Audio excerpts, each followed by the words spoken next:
The forest was alive, a predator in its own right.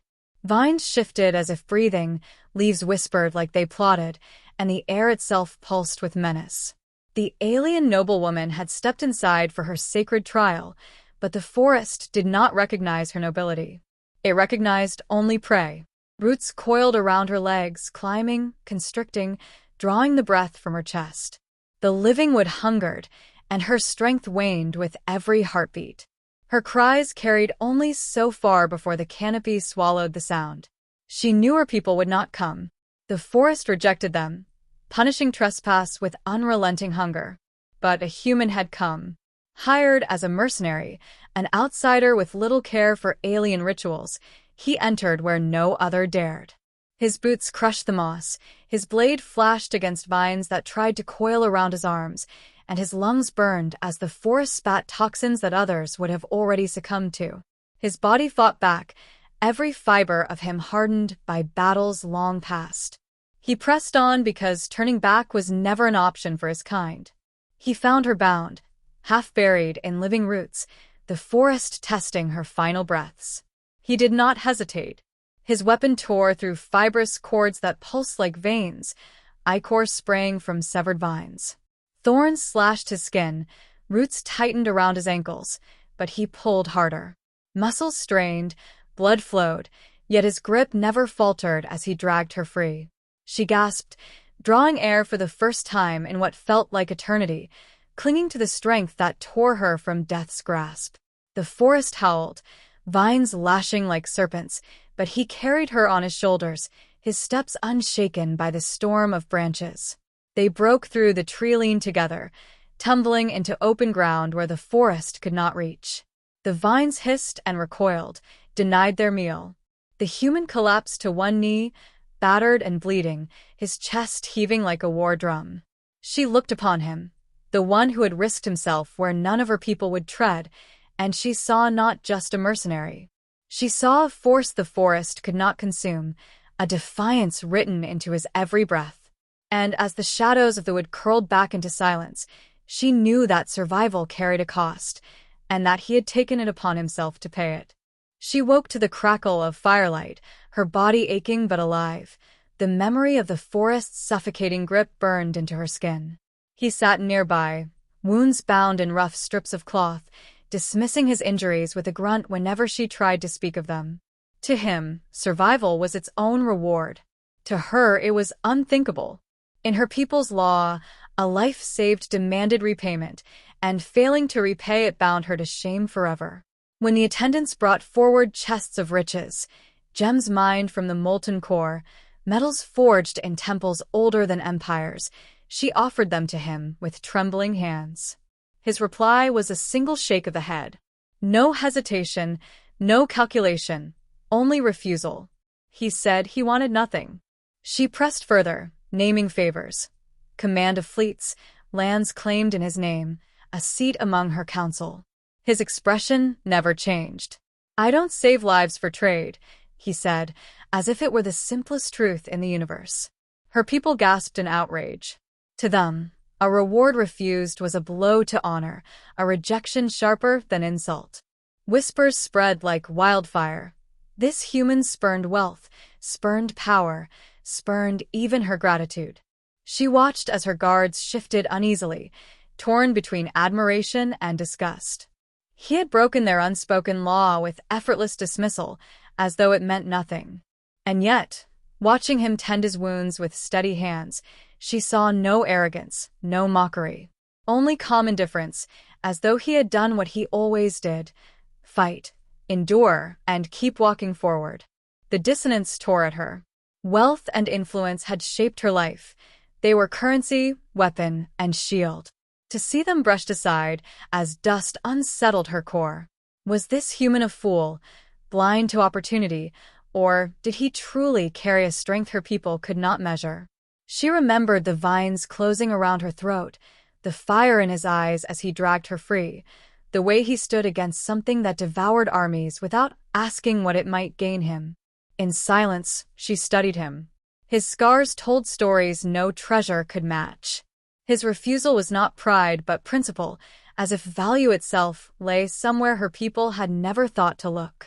She realized then that her debt could not be repaid with jewels or titles.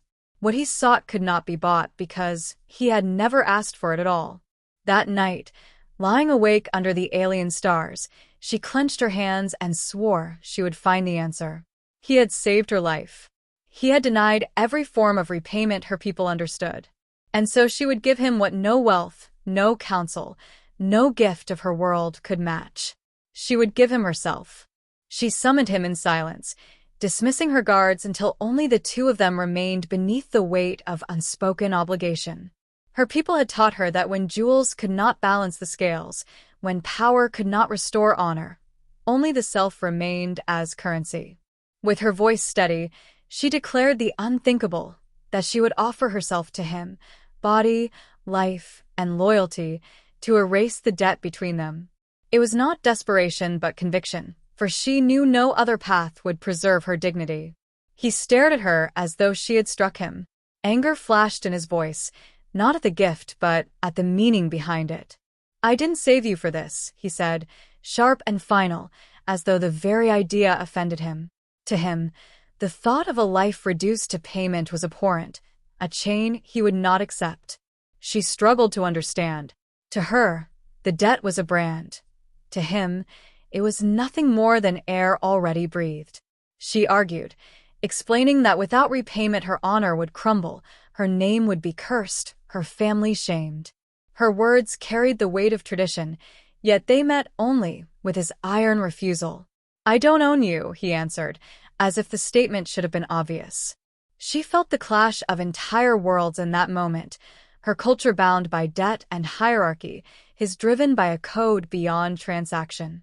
Her hands trembled as she pressed further, not in weakness, but in defiance of the shame that loomed over her. If he would not take wealth, if he would not take status, then he must take her, because she had nothing else left to give. For a moment, silence hung heavy, and she feared he would cast her words aside as he had her treasures. But then his tone shifted. He did not accept her in the way she expected. Instead, he reshaped the very foundation of her offer. "If you give yourself," he said slowly, "then give as an equal. Walk beside me, not beneath me. I'll never take what isn't chosen freely." His words cut deeper than any blade, undoing centuries of teaching in a single breath. He had not rejected her. He had refused to own her. What he offered instead was something her people had no name for, a bond not of debt, but of choice. Her chest tightened as realization struck. The strength she had seen in him was not in muscle alone, nor in his defiance of the forest, but in his refusal to bend to the chains that ruled others. She saw not a mercenary, not a savior, but something rarer, a partner who would never demand, never command, but who would stand with her against anything. The heat of shame cooled into something far more dangerous, desire, not for repayment, but for connection. She lowered her gaze, not in submission but in acceptance of a truth she could not ignore.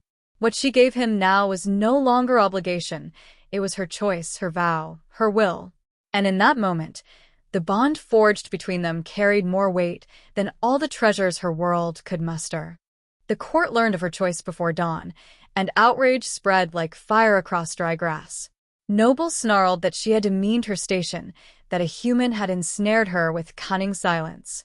Advisors demanded he accept her as a servant, bound beneath him, so that their laws of debt could be satisfied. Anything less was an insult to tradition. He stood before them, still scarred from the forest, and spoke with a voice as unyielding as stone. "She is not mine," he declared, each word carving through their accusations.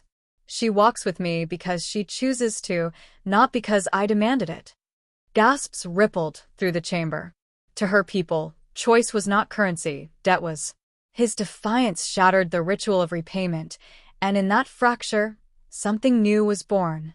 The nobles could not comprehend it, yet they could not dismiss the proof. The noble woman herself stood at his side, unbowed, unashamed, her presence a living rejection of their demands. She spoke only once, but it silenced even the loudest protest. "I am not payment. I am partner." He gave me back my life, and I choose where it belongs. The weight of her declaration spread beyond the chamber. Whispers grew in the streets, in the camps, in the halls where power gathered. Some clung to outrage, others to curiosity. If humans refused reward, if they rejected ownership, then what did they fight for? The question lingered like smoke, unsettling the order her people had always believed unbreakable. Allies began to ask if a bond built on choice might be stronger than one forged in chains. Enemies whispered that such thinking was dangerous, that humans threatened not by might alone but by the ideas they carried. He never sought to change them, never raised his voice beyond that single denial, yet his refusal spread further than any conquest.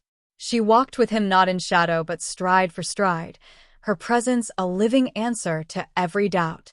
Those who saw them together found themselves forced to question where strength truly lay, in power hoarded, or in loyalty freely given. In private, she thanked him not for saving her life, but for freeing her from the burden of repayment. He had shown her that survival was not a debt to be balanced, but a chance to begin again. Their bond, born in struggle and defiance, had become something greater than tradition could define.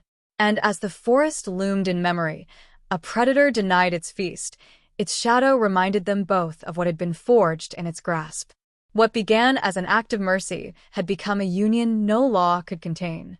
She had been dragged from death, but what he gave her was more than life. He gave her the freedom to choose, and in that freedom, she chose him.